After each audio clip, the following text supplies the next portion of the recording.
Ce programme vous est offert par Illico Cash.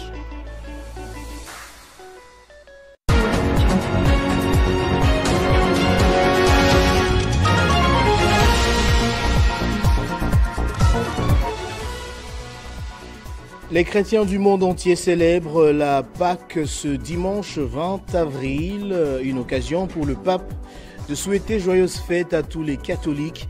Le souverain pontife en convalescence est apparu aujourd'hui au balcon de la basilique Saint-Pierre pour la bénédiction Urbi et Orbi. En RDC, l'Église catholique appelle à l'adhésion massive à l'initiative de paix initiée par la SEMCO et les CC face à la situation sécuritaire qui prévaut à l'Est. Message lu par le secrétaire général de la SEMCO en ce dimanche de Pâques, à suivre dans ce journal. Et puis quel rôle pour les intellectuels chrétiens en RDC? C'est sur cette thématique que le directeur général de Télé 50, Jean-Marie Kassomba, reçoit ce soir dans l'émission JMK Today le pasteur Albert Kankenza qui lance un nouveau mouvement charismatique de défense de la patrie en cette période de crise. Guerre en Ukraine, la trêve annoncée par le Kremlin à l'occasion de la fête pascale n'a pas été respectée. Les partis en conflit s'accusent mutuellement de l'avoir violée. Nouveau journal sur Télé 50, bienvenue à tous. C'est un dimanche pas comme les autres pour des millions des chrétiens à travers le monde. La fête de Pâques, symbole de la résurrection du Christ, est célébrée avec ferveur de Rome à Kinshasa, en passant par Jérusalem, Paris, New York et Sao Paulo. Une journée de joie et de recueillement marquée par des messes spéciales, des prières et des gestes symboliques forts. Au Vatican, le souverain pontife en convalescence est apparu aujourd'hui au balcon de la basilique Saint-Pierre pour la bénédiction Urbi et Orbi.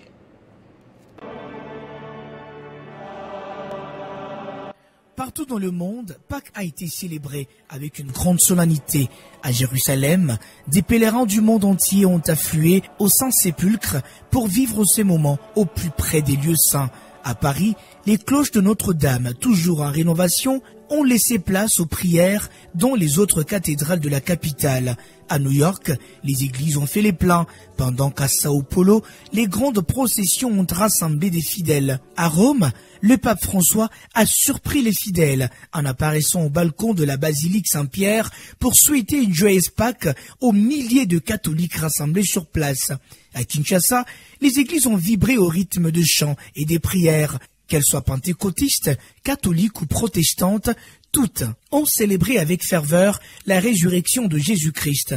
La journée a été marquée par des cultes particuliers où de nombreux fidèles ont pris part à la cérémonie de la Sainte Seine, un moment fort où le pain est rompu et les vins partagés en mémoire du sacrifice de Jésus-Christ pour le chrétien.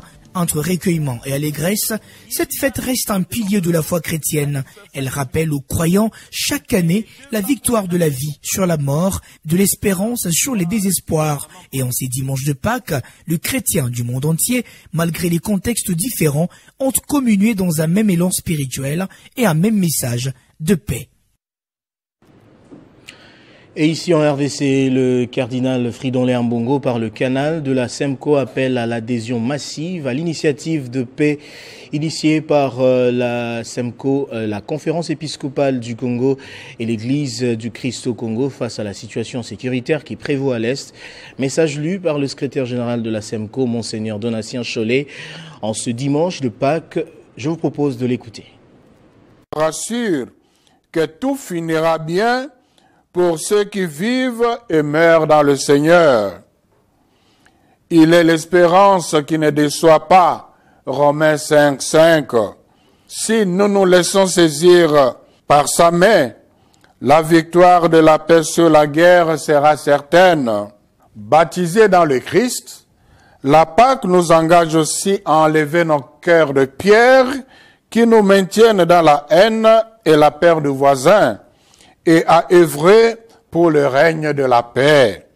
C'est dans cette perspective que nos pères spirituels de la SENCO et de l'ECC nous proposent la clé ou le levier du pacte social pour ouvrir et rouler la pierre tombale de la guerre cyclique et accéder à la paix, au bien vivre ensemble. Écoutez-les, engageons-nous avec eux.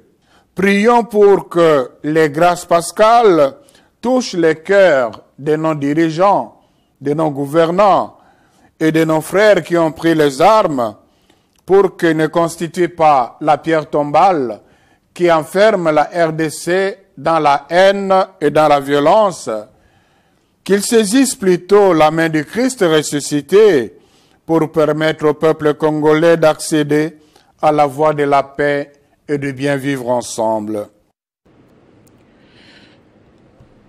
Et puis, je l'ai annoncé au sommaire, quel rôle pour les intellectuels chrétiens en République démocratique du Congo? C'est sur cette thématique que le directeur général de Télé 50, Jean-Marie Kassamba, reçoit ce soir dans l'émission JMK Today le pasteur Albert Kankenza qui lance un nouveau mouvement charismatique de défense de la patrie. Et quelles sont ses relations avec d'autres leaders de l'église des réveils? Ne ratez pas ce grand rendez-vous à partir de 20h juste. Autre chose à présent, le vice-premier ministre, ministre de l'Intérieur, Sécurité, Décentralisation et Affaires coutumières, Jacquemain Chabani, a procédé au baptême du livre Frontières et souveraineté de l'État, le cas de la RDC, ouvrage du professeur émérite Célestin Nguyandila Malingana. Dans son œuvre, l'auteur interpelle le Rwanda pour le non-respect et la violation du territoire congolais. Détail dans ce reportage. À l'heure actuelle où la République démocratique du Congo est confrontée à des défis énormes, la mobilisation unanime de l'expertise des tout Congolais s'avère un impératif patriotique. Voilà qui justifie la naissance de cette œuvre littéraire intitulée « Frontières et souveraineté de l'État, le cas de la RDC », portée sur les fonds baptismaux le samedi 19 avril 2025 par le vice-premier ministre, ministre de l'Intérieur, Sécurité, Décentralisation et Affaires coutumières, Jacquemain Chabani. L'ouvrage du professeur émérite Célestin Nguyandila Malingana aborde les questions des frontières et des souverainetés du pays. En présence des amoureux de la lecture, notamment des professeurs, des invités des marques et des étudiants, l'événement a connu 3 temps forts à savoir la présentation de l'auteur, les témoignages sur ces derniers et le baptême de l'ouvrage. Je souhaite un bon parcours, une longue vie à cet ouvrage, en espérant qu'il sera lu le plus possible. Célestin Nguyandila Malingana, auteur de l'ouvrage, est professeur des universités depuis 1970 et expert des questions des frontières de la RDC depuis plus de 4 décennies. J'ai voulu en faire un outil pratique à la portée de divers milieux, dans la mesure où je ne m'étends pas longuement sur les considérations d'ordre juridique. Par exemple, en analysant l'abondante jurisprudence internationale sur la question. La frontière est au service de la paix entre 2 peuples souverains et indépendants. Je suis pourtant convaincu qu'on aurait beaucoup à gagner en développant des relations bilatérales par la conclusion du protocole d'exécution de bonne foi. Cette cérémonie de vernissage du livre Frontières et souveraineté de l'État, le cas de la RDC, a sans doute donné l'occasion de souligner l'évidence du rôle moteur de la science dans les processus du développement d'une nation. Et puis, direction de l'inspection générale des finances où des officiers supérieurs des forces armées de la RDC et ceux d'autres armées africaines, tous étudiants à l'école supérieure d'administration militaire, ont été outillés sur des stratégies en rapport avec des opérations d'audit interne et externe. Cette séance de formation a été assurée par l'inspecteur général chef de service de l'IGF, Jules Linguet-Tekei. L'inspection générale des finances a reçu la visite des officiers supérieurs des forces armées de la RDC et des forces armées de certains pays africains, tous récipiendaires de la 8e promotion de l'école supérieure d'administration militaire ESAM. La délégation a été conduite par le commandant Ségan de l'ESAM, le colonel Ngoli Bamekele Eric. Les officiers supérieurs étudiants de l'ESAM sont venus suivre les enseignements sur les mécanismes de contrôle des finances publiques et le rôle de l'IGF. Nous venons de recevoir donc la 8e promotion de l'école supérieure de l'administration militaire, conduite par le commandant second, le colonel Ngoli. Il était question que nous puissions présenter l'inspection générale des finances aux récipiendaires de la 8e promotion, expliquer ce que fait l'inspection générale des finances. Et comme dans leur profil, ils ont également les aspects d'audit, nous avions essayé d'échanger autour des questions d'audit pour leur permettre d'améliorer aussi leurs connaissances en matière d'audit. À l'issue de cette formation, ces officiers ont livré leurs impressions à la presse. Vous avez entendu quand l'inspecteur général chef de service a dit que l'accessibilité dans l'armée c'est un peu difficile. Mais comme les armes forment aussi les gènes des inspecteurs généraux, si on peut les appeler ainsi, c'est pourquoi nous devrions venir ici pour acquérir de leur expérience. Pendant notre passage ici, pendant la visite, nous avons découvert le rôle prépondérant que joue l'IGF en termes d'appui à la mobilisation des recettes. Nous avons également appris tous les mécanismes que l'institution met en place pour le contrôle, pour une performance dans la gestion des finances publiques. Ces officiers supérieurs ont été également outillés des stratégies en rapport avec des opérations d'audit internes et externes. Parlons droits humains dans ce journal. Le bureau des inspecteurs des droits de l'homme a organisé samedi une cérémonie à laquelle 7 dignitaires de la Chopo ont reçu des diplômes de mérite d'excellence pour leurs actions visant à renforcer la promotion, la protection et la défense des droits de l'homme en République démocratique du Congo. Reportage de Dickens Kabouya. Cette cérémonie organisée par le Bureau des inspecteurs des droits de l'homme dans la province de la Chopo a eu lieu en présence du maire de la ville de Kisangani et plusieurs autorités provinciales. La remise des diplômes des moniteurs supérieurs des droits de l'homme aux dignitaires de cette province était une occasion idéale pour les BIDH RDC de réaffirmer son engagement en faveur de la protection, la promotion et la défense des droits de l'homme en RDC. Ce matin, le bureau des inspecteurs des droits de l'homme souhaite partager une réflexion au sujet de l'éthique sur le respect des droits humains.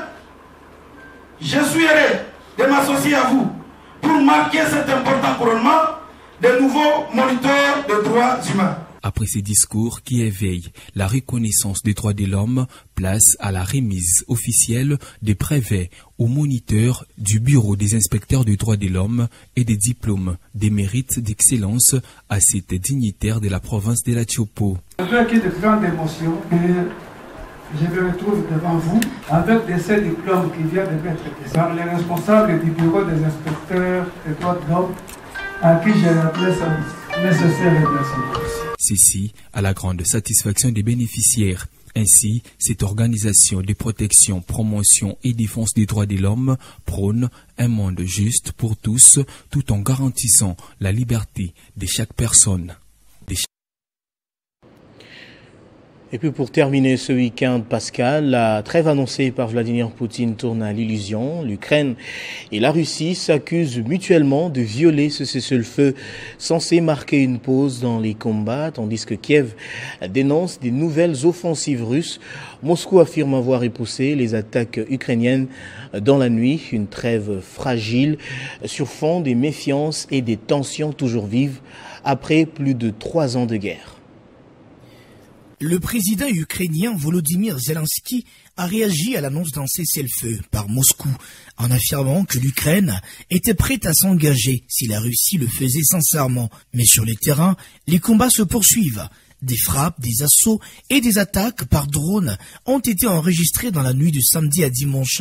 Malgré la trêve annoncée, les commandements ukrainiens font état des centaines de bombardements et d'assauts russes, notamment dans les régions de Koursk et Belgorod. Zelensky dénonce une opération de façade. Selon lui, Moscou tente de faire croire à un cessez-le-feu tout en poursuivant ses offensives localisées. Le ministre ukrainien des Affaires étrangères Andriy Sibiga a déclaré que les Ukrainiens ne se fieraient pas aux paroles de Vladimir Poutine, mais bien à ses actes. De leur côté, les soldats ukrainiens restent extrêmement méfiants face aux intentions russes. Pour certains observateurs, cette trêve décrétée par Poutine, officiellement motivée par des raisons humanitaires à l'occasion de Pâques, est aussi un message politique. C'est la première fois depuis plus de 3 ans qu'un cessez-le-feu unilatéral est décrété sur l'ensemble du front. Une manière pour Moscou de tester la volonté de Kiev de négocier, tout en répondant aux critiques de Washington et Bruxelles, qui soupçonnent une manœuvre pour gagner du temps. On va prendre les rappels des titres à présent. Les chrétiens du monde entier célèbrent la Pâque ce dimanche 20 avril, une occasion pour le pape de souhaiter joyeuses fêtes à tous les catholiques. Le souverain pontife en convalescence est apparu aujourd'hui au balcon de la basilique Saint-Pierre pour la bénédiction Urbi et Orbi. En RDC, l'Église catholique appelle à l'adhésion massive à l'initiative de paix initiée par la SEMCO et les CC face à la crise sécuritaire qui prévaut à l'est du pays. Message lu par le secrétaire général de la SEMCO en ce dimanche de Pâques. Et puis quel rôle pour les intellectuels chrétiens en RDC? C'est sur cette thématique que le directeur général de Télé 50, Jean-Marie Kassamba, reçoit ce soir dans l'émission JMK Today le pasteur Albert Kankenza qui lance un nouveau mouvement charismatique de défense de la patrie en cette période de crise. Guerre en Ukraine, la trêve annoncée par le Kremlin à l'occasion de la fête pascale n'a pas été respectée. Les parties en conflit s'accusent mutuellement de l'avoir violée. Voilà qui boucle complètement ce journal, mesdames et messieurs. Je vous remercie de l'avoir suivi de partout dans le monde et bonne fête de Pâques à tous les chrétiens.